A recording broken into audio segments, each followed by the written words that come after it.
Oh yeah, sexy biscuits. Nice.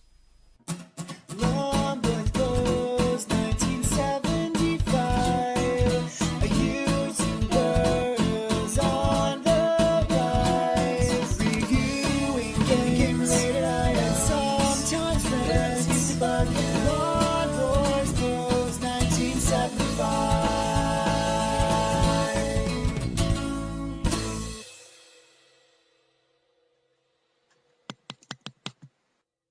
Hey YouTube, Longboys Post 1975, and welcome to the weekly vlog.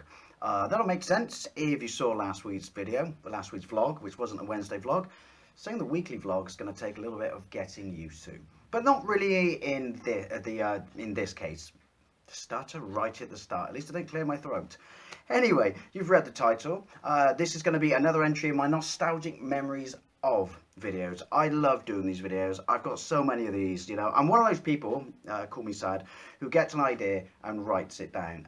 Because, like, I don't know, you can reminisce sometime, or something can trigger memories, I should say. Whether it's you watching a video on YouTube, or you see a program on TV and something's going on in the background. You know, if it's like an old program and stuff like that. And it triggers synapses, I guess, and, oh, that's a big word for early in the morning, since I've just got home from work, and it brings memories, and, yeah, so, yeah, read the title, or maybe I'm not even going to call it that, maybe this is going to be called something else completely different, and a psych. Of course it's not. Poor man's Diet Coke again, because it's cheap. Now, normally with these, I am going to talk about systems. Well, no, that's not entirely the case. I've got albums and movies lined up. Anything that I have a really big, strong, sort of nostalgic connection to, and a bunch of really, really cool memories. But this is sort of a bunch of specific memories from around about the same time, connected to a game for a system that I didn't actually own then. It wasn't a friend system. It was, you know, in the family household. It was my older brother's system. It was the system he got to after the Sega Saturn.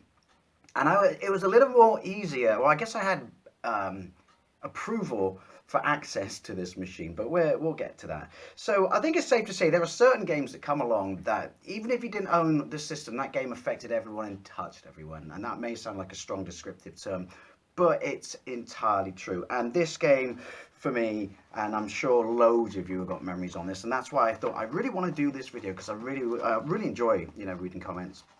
And I pride myself on replying to all of them, most of the time, give or break a few, you know, give or take a few. And yeah, I just thought I'd love to know what other people's memories are of it, because you see it from lots of big tubers and stuff like that, and you don't see it from us bottom feeders, if you will. So obviously, Goldeneye 007, otherwise known as Goldeneye 64, I guess, an absolutely groundbreaking first-person shooter that just upped the ante, changed first-person shooters forever. I mean, many first-person shooters these days, you look at them, there's still some core element in them that can be traced all the way back to this. Now, let's get the elephant in the room right out of the way. Is it still worth playing? Is it still a good game? People say, you know, no, it's not. It's aged terribly. It's a really, really, really bad game.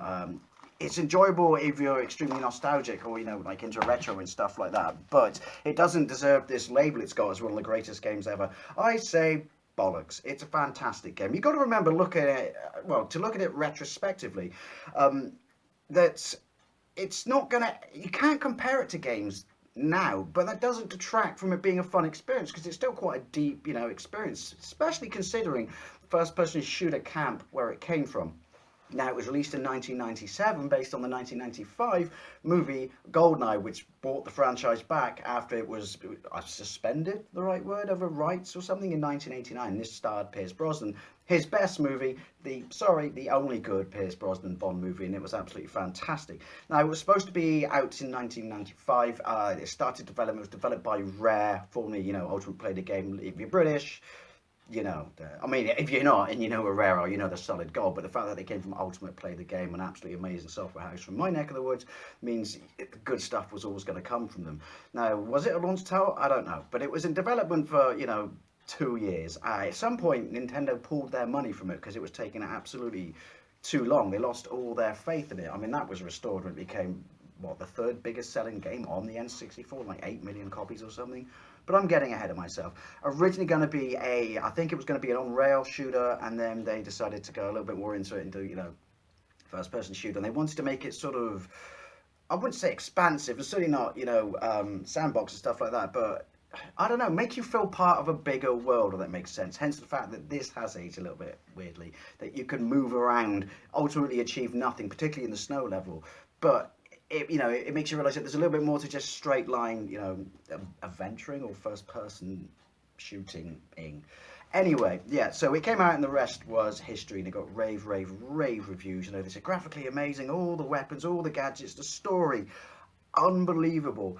And it shook up first person shooters, because look at the camp we came from, specifically at this time, which was, Doom and Quake. And Quake obviously was groundbreaking at the time, because it was the first introduction of, fully 3D models, but you just shot them, and regardless of where you shot them, it was the same reaction.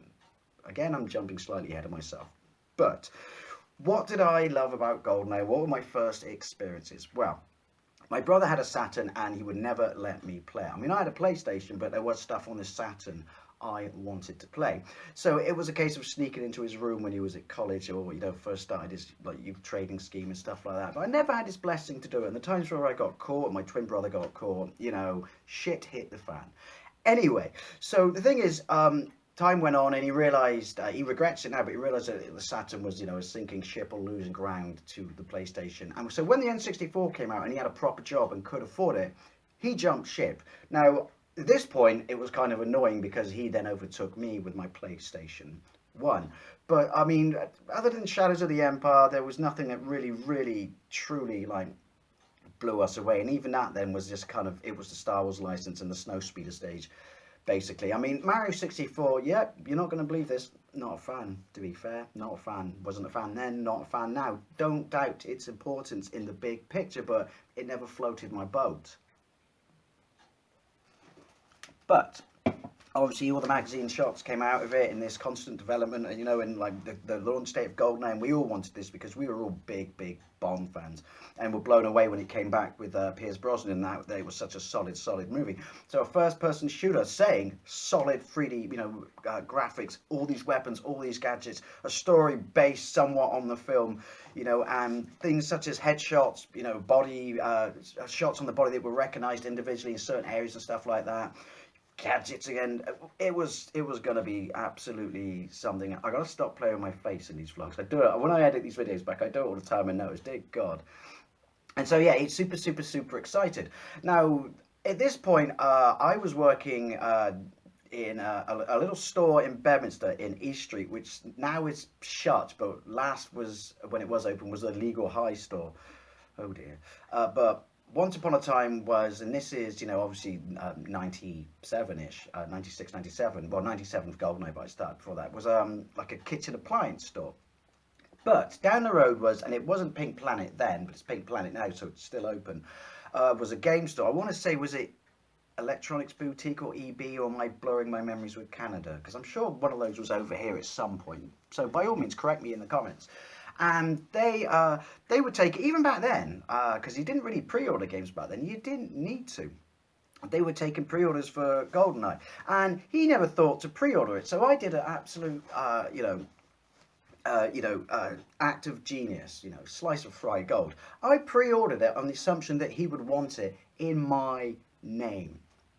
There we go. So obviously it was going to be really difficult to find at the time when it came out, because everyone wanted it, and he would be at work driving all over the shop because he worked for Stannah, whereas I would be in this high street and I would get an hour's lunch, and I could just nip to this shop where I pre-ordered it. So he was, flustering this and that about Goldeneye and stuff like this. This is one of the strong memories I have of it. And I said, I pre-ordered it. He goes, oh, brilliant, I'll give you the money then. Can you get it for me? I went, yeah, but here's the thing. It's in my name, and I'll get it for you, but I want to be able to play it. Yeah, I don't mean 2 weeks later or something like that, or 2 minutes here and there. I want to be able to play it. Yeah, I'm not going to monopolize it or anything like that. Maybe we can do multiplayer. I don't know. But I thought to do this, and your only chance to get, I'm such a bastard or an evil genius. Your only chance, to get it is this. So we agreed. So I went and got it on that lunchtime. Came home. The deal was I could play it before he got back from work, because he would get back an hour or so later than I would, and I did, and it was a life change. A quick sort of throwback to the start about has it aged badly. People say it plays terribly now. No, it plays terribly on that pad, But if you got one of those dual analog ones that I got, they're N64 knockoff pads that are made like a GameCube pad. Plays fantastically. Obviously a thing of its time, but still plays fantastically. So anyway, yeah, so I got into it and I was just like, holy shit, this is Bond. Look at the, and obviously it's low resolution as it was then. I recommend if you play it now, as I do, on an RGB modded N64. You know, I'm not going to say it's going to blow you away or change your life, but it looks quite nice. But yeah, back then there was nothing like it. It looks blocky as fuck right now, but just the intro with the walking, the music for cartridge was fantastic. We all know that. But the models, I mean, they looked weird, but the models were, you know, Pierce Brosnan, Sean Bean, or as we used to call him at school, Sean Bean, the man who dies in every movie he's in. Excuse me. The irony's not wasted. I'm talking Bond and I'm wearing a Punisher shirt.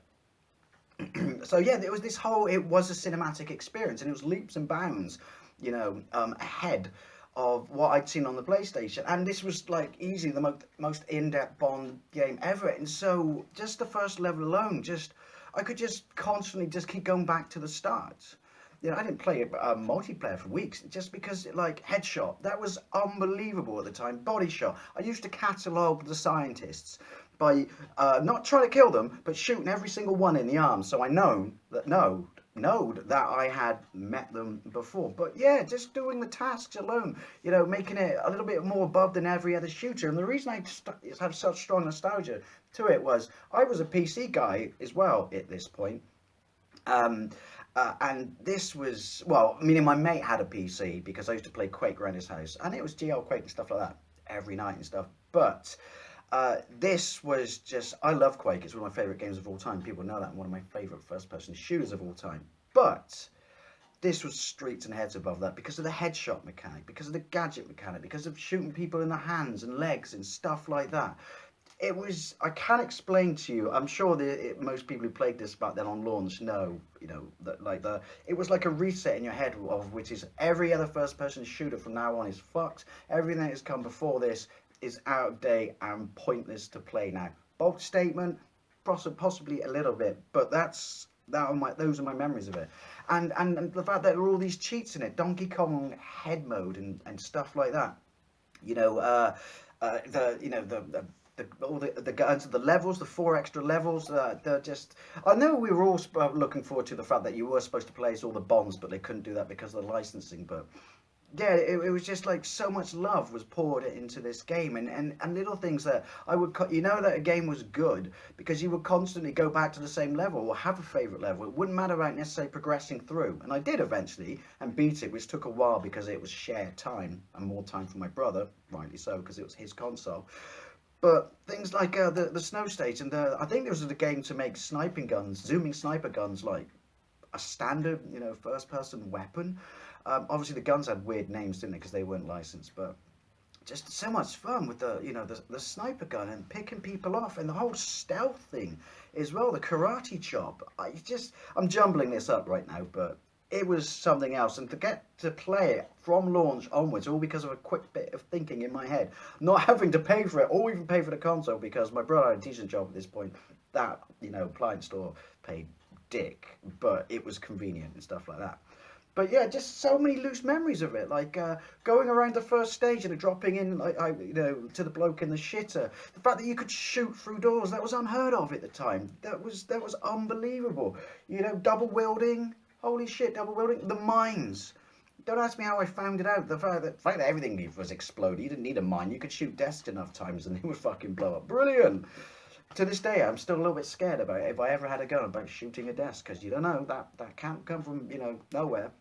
But you could throw a mine, and then you could keep throwing it. And you could walk around, you had this big 3D structure of mines. That was what I used to love doing. Screw this strategically placing them all around and stuff like that. No, it was build structures with mines, shooting people through windows. That was something new. That had never been done before. See, this is what I mean about when people say it's aged badly, but it's, no, these things keep it fresh to some degree, because you look at all these things and you see them in games now, and they would not be in games. Do you ever stop and wonder and think, where would we be if Goldeneye, you know, on the N64 had never, ever come out? I mean, it's, I think about it. I mean, you know what? Like, yeah, we're talking alternative 1985 timeline stuff here. But it's a combination of all these little moments that make it so great, like the tank bit and stuff like that. You know, just the laser guns. Putting Moonraker guns in it was genius, and the effects of all the different guns. Like I said, the RCPG-90 where you could shoot through, walls and stuff like that. Having to shoot alarms.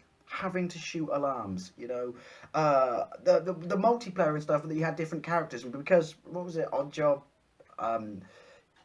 you couldn't shoot him because he was so short. But yeah, I'm jumbling this, but I just have such strong nostalgia and affection to this period of time. And like I said, on my PlayStation, I didn't bother buying first-person games for ages because it's like there really is no point. Nothing can touch this. Nothing is gonna be able to touch this. We're absolutely yonkers. And yeah, just the Talia level, Boris and now I am invincible. Janus, meeting Janus, that graveyard stage kicked my ass so many times. And it just felt like you're in real gunfights compared to other first-person shooters. It really did. Like I said, the chunkiness when you dual-wielded of, were they supposed to be Desert Eagles? I don't know. The AK-47 and the gun effects and the muzzle flash effects, again, they were something else absolutely fantastic. The ricochet noises, getting body armor, hitting that, just all these things. Just when I think of GoldenEye, I think 90s. Don't think 90s gaming. It just reminds me of 90s. Awesome. And then this is when it started really kicking into its own. Was my brother and myself became sort of friends with the same family. He was friends with the older brother, I was friends with the younger brother, but it meant, and there were another couple of brothers in there that were just miscellaneous brothers who were friends with no one, but we would take this console over there. I'm sure everyone else knows this, because multiplayer was to preserve a PC at the time, but no one did LANs, whereabouts I was, because no one...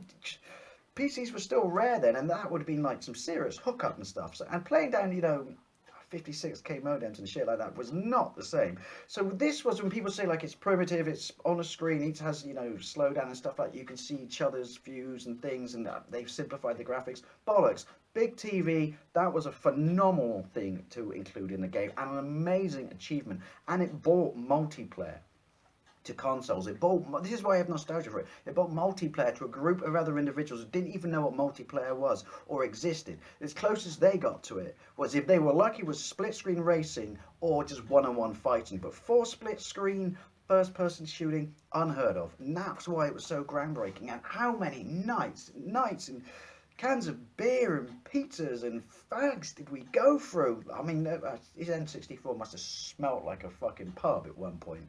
Or an ashtray.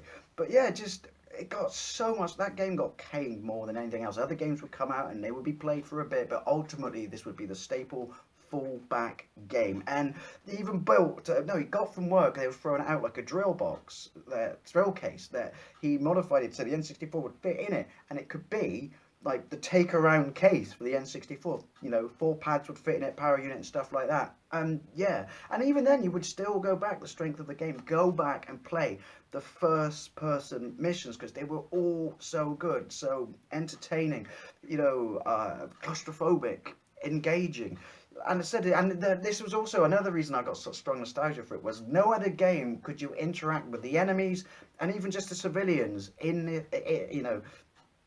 like you could in this game. This is why, to me at least, and I'm sure to a lot of other people, that even on top of the multiplayer, it was a package, wasn't it? It was a package. It was a complete and utter package, made with love, made with care, made with attention to the movie, made with an eye on the horizon, trying to do something different and being better than everything else around. And its sales proved that, the third biggest selling game on the N64 that wasn't made by Nintendo after Nintendo had lost faith in it, and stopped pumping money in it, and they were pumping their own into it. It's a testament to, just the greatness of some game developers and a vision, and to stay true to it, even though, shit's hitting the fan, and putting out an absolute, labour of love. GoldenEye is going to go down. Well, it's already down there, but future generations are going to discover it. It doesn't matter what generation they come from, way down the line, when there are machines where you fucking Ready Player One and shit like that. This will still hit them, if only because you've only got like a mindset I have, because I'm a retro player, is just put yourself in the mind of an individual playing it at the time, having done a little bit of research of what's around. This game, this game has got legs. This game has got certainly not a word I can say about GoldenEye. This game has got indefinite legs, and this has been a jumbled vlog, but you know, like the interaction between you and your mates, like the swearing at each other, the cheating, you know, people ruling, going, look, top left, Dave, he's gone there, he's behind the filing cabinet. Oh yeah, there's just these memories and stuff like that. You know, the interaction up to 3 o'clock in the morning on a fucking school night, work night, and stuff like that.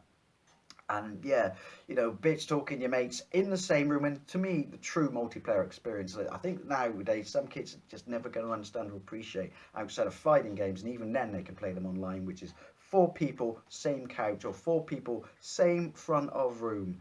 That's a dying thing, which is a special thing, and it's a shame. And this game was the game that put that well and truly on the map, put multiplayer on the map for consoles. Something else we take for granted now that was created by this game.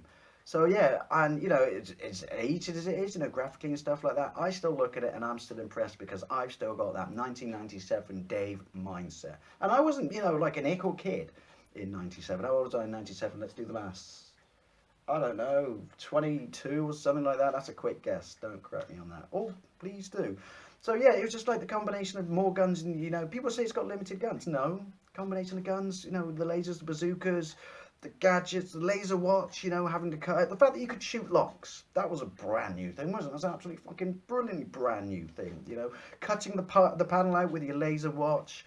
The iconic, you know, health going down because it was what was your watch screen in your sort of, you know, hub. And yeah, shame we couldn't have had voices, but hey, yeah, this to me is the best game on the N64. When I got an N64, what, 5 years ago, and that's a beat up copy because I just had to buy the first one I could see from I think it was a market or something, but I had to have this game, and I was genuinely very, very excited to revisit this game, and it didn't disappoint me. So yeah, if you never played it, get on it. You know, ignore the naysayers because there's quite a lot of videos out there saying no, it's not the game you think it is anymore. Of course it's been surpassed by technology and stuff like that, and gameplay to some degree, but it's not this thing that's aged so badly. Don't, you know, revisit your heroes because it's just going to let you down. It's not. It's amazing. I mean, taste is subjective, and that's just my opinion.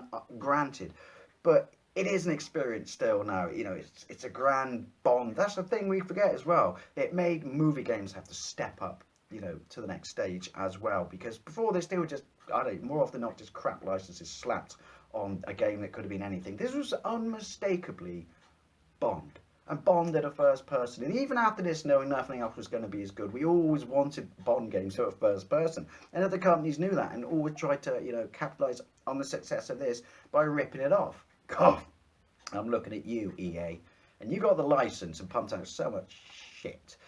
But in fact, you did try and rip this off with not Tomorrow Never Dies. That was third person. The one after that, you know, the one with the bloke from the Full Monty with the bullet going into his head. You know what I mean? That was the worst descriptive term ever. But yeah, I have such strong memories. I've kind of mashed them all together in this. But you know, the fact that I got it for my brother with a little bit of, you know, a smart idea to guarantee I got time on playing it, the multiplayer, the fact that nothing else. It's like when you saw Wayne's World for the first time. There was no point seeing another comedy for years after it because it just wouldn't be funny compared to it. There were no games, certainly first person, worth playing after this for fucking years.